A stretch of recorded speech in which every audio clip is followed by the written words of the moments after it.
50 Jewish children aged 10 to 15 from France and their 21-year-old summer camp director were forcibly removed from a Vueling aircraft, I don't know how to say the airline flight from Valencia airport in Spain just 2 days ago. The group had just returned from a Jewish summer camp and were singing Hebrew songs, guys, on the plane, which reportedly led to conflict with the airline staff. Do they not like Jewish songs for some reason? Israeli officials are furious. And I'm furious, maybe. Okay? The camp organizers and Israeli officials accused the airline and staff of, get this, anti-Semitism, citing that the crew allegedly called Israel a terrorist state and treated the group unfairly because of their Jewish identity. So what actually happened? The airline went public and they responded. They said the children behaved disruptively and mishandled emergency equipment on the plane. You know those things that say do not flip and touch?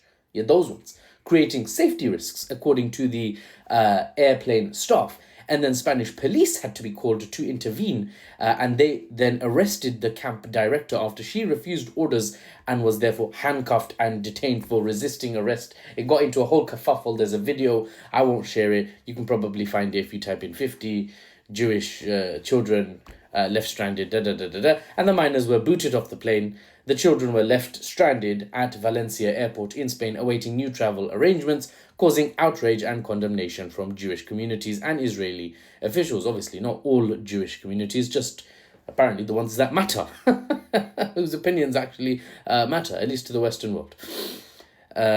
Spoiler alert, Zionist Israeli officials and communities. That's what matters, right? Not anyone else. In reports released since then, Spanish police and the airlines insist that these travelers were not targeted, get this, because of their religion, but because of their conduct. And as many will know, there are some Jewish songs, and that might provoke arrest or hostility. It's only natural. For example, it's not exactly peaceful. It's not exactly acceptable to be singing "Death to Arabs" or "May Your Village Burn." These are hit songs. I'm not joking. I wish I was. These are legitimate songs. And as part of this 50-person singing squad within the confines of a plane with a 21-year-old camp conductor, if these or similar songs were being sung, I'm not saying these were the songs that were sung, but I would love to know if there's a record of what songs were being sung, as if it was something like that, well, it kind of makes sense why you'd get kicked off a plane.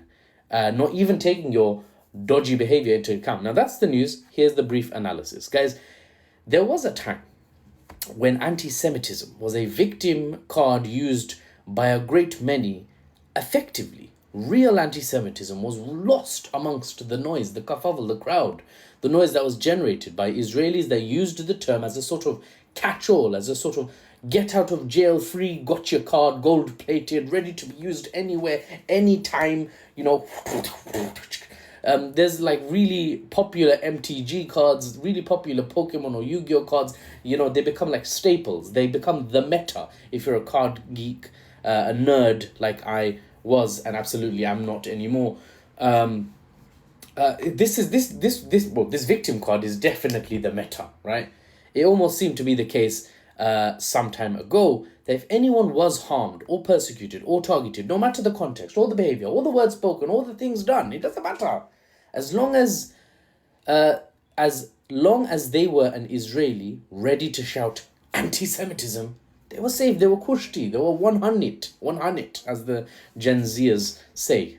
That all came crashing down in the last couple of years. People, be it citizens in the West or even Western governments, not to mention most of the rest of the world, if their views matter to you at all, people weren't having it anymore. They don't buy what the Israeli anti-Semitism baiters are selling, right? The anti-Semitism card, overuse, it's a card that's expired, right? They didn't check the back. They didn't check that it said 2023 to 2025 expiration. Results may vary thereafter. They didn't check. It's not our fault. If someone does something stupid and gets arrested, maybe it's not them being targeted because they're a Jew. Maybe it's not, get this, I know, hot take for some people, hot take, but hear me out. Maybe it's not because of their religion. Maybe it's them being targeted because they're an insufferable sod, as us Brits would say. How about that? Could it be? Is that a possibility? For the unbiased news and analysis without the Western spin, I'm Mahfouz, and I'll see you on the next one.